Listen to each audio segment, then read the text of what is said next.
Bonjour à tous, bienvenue dans ce tout nouveau podcast de l'art du temps. Aujourd'hui, je suis en compagnie de Tom et le sujet que l'on abordera est l'investissement et les montres. Salut Tom, comment ça va? Bonjour Clément, ça va et toi? Ça va super. Déjà, bienvenue dans ce podcast. Merci. Merci d'avoir accepté ma demande. Commençons, présente-toi. Pour te la faire très courte Clément, je travaille pour Watch Certificate, une société qui aide les gens à expertiser et à avoir un avis indépendant d'un expert sur différentes montres. Et à côté de ça, c'est vrai que j'achète et que je revends des montres pour des clients comme pour moi-même. D'accord. Mais dans ce cas-là, comment t'es venue la passion de la Horlogère? montre? Ouais. C'est une très bonne question. J'ai pas de réponse très précise à ça. Je sais que j'ai toujours aimé les montres. J'en ai vu beaucoup depuis tout petit, pas nécessairement des montres très chères. Par exemple, l'une des montres que je porte le plus, c'est une Seiko Dead8 des années 70 qui était à mon grand-père. Et rien que cette pièce-là, qui doit sur le marché coûter 80 €, est une montre que j'adore. Et je pense que ma passion horlogère vient de l'histoire et de pourquoi les montres sont importantes dans mon parcours. Ok, je vois. Alors, j'aimerais te poser une première question, c'est peut-on investir dans les montres, selon toi? La réponse est oui. Est-ce qu'on verrait ça plus comme un investissement plaisir, comme l'art, les voitures de collection, le vin? Alors, alors le vin, je vois un vrai rapport avec le vin. Les voitures de collection aussi, évidemment. Ça dépend des gens et ça dépend de l'objectif final. Pour certaines personnes, ça va être un placement plaisir, où ils vont s'acheter une pièce qu'ils vont porter et au fil des années, le prix de ces pièces-là va augmenter.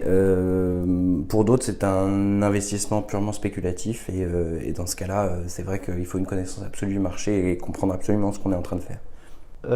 Selon toi, pourquoi la montre, pour certaines personnes, est un bon placement?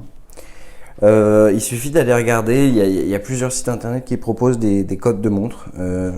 Il suffit de regarder sur les modèles les plus connus, la cote, le prix finalement des montres aujourd'hui, et sur les courbes, elles sont affichées sur 5 à 10 ans.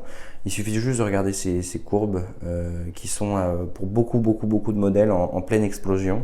On parle sur un modèle probablement le plus connu qui est la Rolex Submariner de 15% par an. Donc voilà, c'est un très bon placement. C'est fou. Ouais, mais est-ce que les modèles neufs sont considérés comme un bon placement? Ça dépend comment on l'achète. D'accord. Si on sort d'une boutique après des longs mois, voire des longues années d'attente, oui, sur certains modèles, évidemment, on aura un prix de revente derrière sur le marché gris, ce qu'on appelle le marché gris, qui sera évidemment meilleur que le prix retail. Et tu penses que justement, mais les modèles comme la Daytona ou la Submariner ou la GMT, mais qui se revendent justement plus cher au gris, est-ce que leurs cotes vont continuer d'augmenter avec le temps et les années, ou est-ce que des Rolex les remplaceront par une nouvelle référence, enfin par une nouvelle génération? Est-ce que justement ces cotes-là vont s'effondrer? Sur les tout derniers modèles, je n'ai pas envie de me prononcer parce que je ne sais pas, je suis pas devin, je ne sais pas ce qui va se passer dans le futur. Maintenant, si je regarde juste ce qui s'est passé sur les dernières releases et tout ce qui s'en est découlé, évidemment les prix ont fait que augmenter à chaque fois que les modèles ont été arrêtés. Selon toi, pourquoi existe-t-il cet engouement?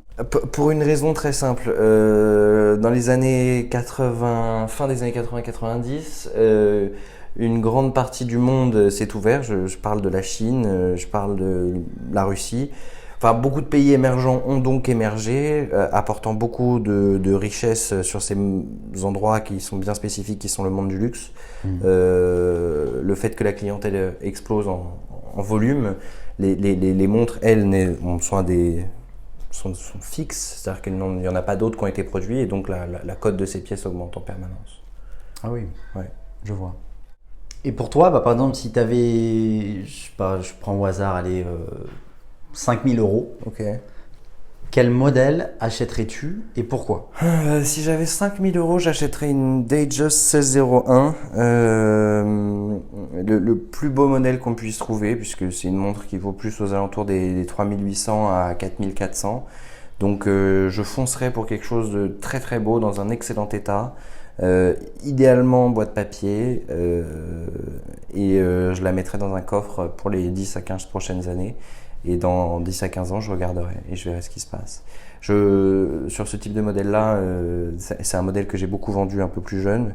Les prix ont fait qu'exploser. C'est constant.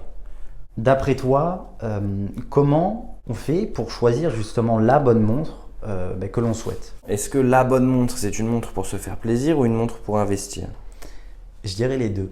Je pense qu'il faut surtout parler de plaisir. La montre, c'est aussi une récompense pour beaucoup de gens. C'est-à-dire que beaucoup de gens vont arriver, ont fait un beau mois, une belle année, une belle opération et vont vouloir se récompenser en s'achetant une belle pièce.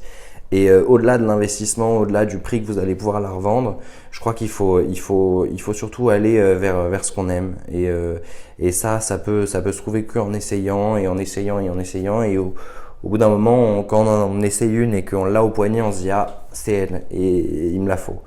Et c'est surtout ça qui est important. Après, l'investissement, c'est une super chose, mais avant tout, si elle vous plaît, vous allez passer un bon moment avec. Et de toute façon, une montre garde une valeur de revente toujours assez intéressante. Après, tu parles mais de valeur de revente assez intéressante.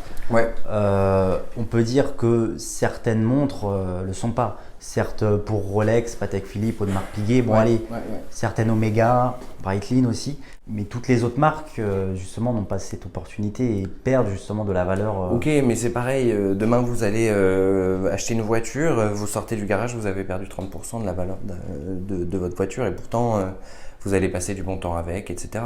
C'est ça. Maintenant, si vous achetez une 911, un 2,7 litres RS, voilà, c'est pareil, c'est des voitures qui vont apprécier en valeur et c'est pas du tout la même utilisation. Et vu que la question portait plutôt sur le plaisir, moi c'est comme ça que je l'ai ressenti. Je crois et je continue et je dirais toute ma vie qu'il faut acheter ce que l'on aime. Voilà, c'est ça. Donc en gros, il faut acheter une montre par plaisir au-delà de l'investissement. Ouais, sauf si vous venez me voir et vous me dites voilà, j'ai tant et j'aimerais l'investir de la meilleure manière possible. Là, je vous orienterai vers autre chose. Mais quand je fais ça, c'est des montres que mes clients ne vont pas porter. C'est des montres qui vont être mises au coffre et qui ne vont pas bouger du coffre pendant des années. Comme un tableau, comme du vin, une œuvre d'art, quoi. Comme une œuvre d'art, mais comme du vin. C'est-à-dire que des gens achètent du vin, le mettent dans leur cave et ils vont attendre 15 ans avant de le remettre en vente aux enchères. Mais c'est une toute autre affaire en fait. C'est ça, c'est en gros, je pense qu'il y a différents types de collectionneurs. Il y a... Évidemment, c'est pas tous les mêmes, sinon ce serait pas drôle. C'est ça, oui. Il y a vraiment ceux qui achètent une montre par plaisir, ceux qui achètent une montre par plaisir, mais qui souhaitent aussi investir, ouais. Voilà, mais qui souhaitent aussi investir. Et puis bon, il y en a d'autres, mais qui souhaitent vraiment qu'investir, quoi. Bien sûr. Et il y en a qui veulent se faire plaisir et qui ont beaucoup de chance en choisissant le bon modèle, beaucoup de chance ou beaucoup de goût. Je vous laisse choisir, mais ça arrive que certaines personnes, par plaisir, s'achètent une montre et qu'elles prennent de la valeur. Ouais. Et où est-ce que j'achèterais une montre pour investir? Il y a plusieurs possibilités. Moi, ce que je conseille aux gens, selon leur type de connaissance, c'est vraiment de passer par un marchand qui va leur vendre un produit qui est passé dans ses mains, c'est-à-dire généralement qui est révisé, qui a été mis en place pour être dans un état qui est super. Et donc je ferai confiance à des professionnels dans un premier temps. Après derrière, si vous avez plus de connaissances, évidemment il y a des sites internet et des possibilités pour trouver des montres peut-être un petit peu moins chères, mais cet achat est un petit peu plus risqué. Et pour toi, que penses-tu des sites internet qui proposent des montres vintage, qui sont payables en plusieurs fois ou qui proposent aussi des modules d'investissement? Beaucoup de bien, généralement. Si tu parles des sites internet purement achat, je pense à Watchfinder comme ça, mais il y en a d'autres dans la même trempe. Ce sont des gens qui ont récupéré la montre, qui s'en sont occupés et qui la remettent à la vente à des prix qui sont en général assez bons. Et là, on parle purement de site internet, donc on peut payer en plusieurs fois. Je pense qu'il faut aussi qu'on parle de Chrono 24 si on parle de site Forcément. forcément. Et là, je dirais aux gens de faire beaucoup plus attention. Évidemment, c'est des professionnels en face, mais vous ne les voyez pas, vous ne voyez pas la montre. J'ai plutôt tendance à dire qu'il faut faire attention, sauf peut-être sur des montres neuves avec des marchands qui sont reconnus. Sur le vintage, c'est un peu différent. On peut voir beaucoup de choses sur des photos, mais on ne peut pas tout voir. D'accord, donc en gros, tu conseilles toujours d'aller voir la montre avant, si on peut, quoi. Sauf si on passe par un courtier qui, lui, sait exactement ce qu'il fait. Ouais. Donc en gros, tu dis, bon, bah, l'achat sur Chrono 24, bah, c'est pas. Ça peut. Bah, c'est bien. Si, c'est super, mais mais c'est risqué, quoi. Voilà, c'est-à-dire qu'on ça. peut avoir plein de surprises. Des bonnes ou des mauvaises. Personnellement, j'en ai eu plus de mauvaises. Ah oui, ouais. Bah, c'est vrai que pour le coup, mais tu m'en as montré Ouais. certaines, ouais. Ouais. Mais est-ce que toi, Ouais. tu as déjà vu des fausses montres sur Chrono 24? Ouais. Ah ouais? Ouais. Beaucoup? On avait fait une étude de marché à l'époque, on parle de 30% de fausses sur Chrono 24, sur les modèles neufs. Ah oui, quand même, ouais. 30%. Ouais. Il faut faire très attention. C'est ça. Il faut faire très attention. Mais je dis Chrono 24, 30% de fausses sur les modèles neufs, on va sur le bon coin, on est aux alentours des 60%. C'est vrai déjà que pour le coup, plus sécurisé. Voilà. Donc, le bon coin, c'est. le bon coin, ça permet aussi de faire des super affaires quand on sait de quoi on parle. Ça a beaucoup d'avantages, le bon coin. C'est un super endroit pour faire des affaires. Maintenant. Mais pas sur du neuf, quoi. Non, pas sur du neuf. Non. Bah, J'achèterais pas de neuf sur le non. bon coin. Non. Moi non plus. Non. Je pense que oui, acheter une montre sur le bon coin, enfin, bah, pour le coup, pour avoir fait quelques recherches avant, Ouais. C'est vrai qu'il y a quand même pas mal de modèles qui sont assez bizarres. Ouais, surtout, c'est toujours les mêmes modèles qui sont le plus contrefaits, mais Rolex Submariner sur le bon coin, si le prix est trop beau. C'est ça, hein. Si mais le prix est trop bas. Même parfois, c'est louche. le prix est bon et la montre est louche. Donc, ouais. Encore une fois, moi j'ai la chance de travailler avec des experts, des gens qui m'aident et qui arrivent à remarquer, même sur photo, les moindres détails en un claquement de cils, mais c'est comme ça. Faire attention. Et puisqu'on est dans l'investissement, vous imaginez bien que si vous achetez une fausse, là votre investissement, ça vaut rien, quoi. Voilà, il est pas bon. C'est sûr. C'est pas faux. Mais pour revenir un peu sur les fausses, Yes. Tu m'as dit que tu en avais vu pas mal sur Chrono 24 Ouais. et tout. Mais quelles sont justement, je dirais les plus belles que tu as vues, mais c'est celles vraiment, mais les clones, quoi. Celles qui ressemblent comme deux gouttes d'eau. Est-ce que les différences étaient vraiment minimes? Ouais, les différences sont minimes, ouais. J'arrive à les voir parce que j'ai l'œil et que je sais regarder. On pourra peut-être refaire un podcast où j'explique sur un modèle bien particulier ce qu'il faut regarder, mais ouais, les Rolex Submariner, faut faire gaffe, quoi. Et quels seraient pour toi les conseils justement pour éviter ce genre de modèle? Mon conseil, il est tout vu. On a créé une société qui aide les gens à faire ça, donc c'est sûr que mon avis, il va évidemment te ramener vers le Watch Certificate, qui va te permettre d'avoir une authentification de ta montre par un expert en amont de ton achat pour un montant qui est beaucoup moins cher que la concurrence. On parle de 99 € aujourd'hui.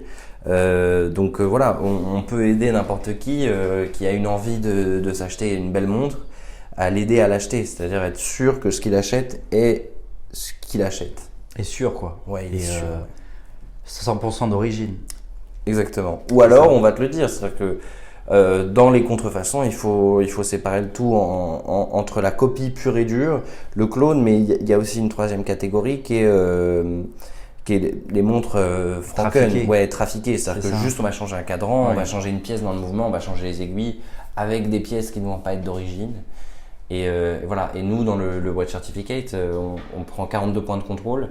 Et parmi ces points de contrôle, on a détaillé et on détaille toutes les pièces des montres au maximum pour que l'acheteur ait vraiment une vision globale de la montre qu'il achète.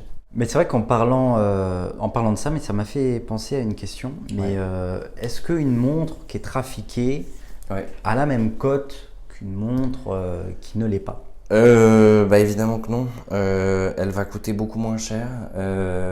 Et ce que j'appelle trafiqué, moi, c'est quand on a des pièces qui ne sont pas d'origine de la maison mère à l'intérieur de la montre. Mais même une montre avec des pièces de service, c'est-à-dire qui aurait subi une révision et où des pièces auraient été modifiées et qui ne sont donc pas des pièces d'origine du moment de fabrication de la montre, font et donnent une décote à la montre quasi immédiate. Et quelles sont les pièces les plus importantes? Toutes. Il n'y en a pas une. Non, il n'y en a pas une. Il n'y en a pas une toute. Non, des aiguilles, c'est un problème, un cadran, c'est un problème, des index, c'est un problème. Non. C'est sûr. Faut faire attention. Il faut que ça soit un tout, quoi. Pas nécessairement. Certaines personnes achètent des montres modifiées et ça ne leur pose pas de problème parce qu'ils ont cette décote qui est souvent importante. D'ailleurs, on le voit en vente aux enchères, entre les pièces 100% d'origine et les pièces qui ont été modifiées, il y a un gap. Il y a un gap qui est énorme.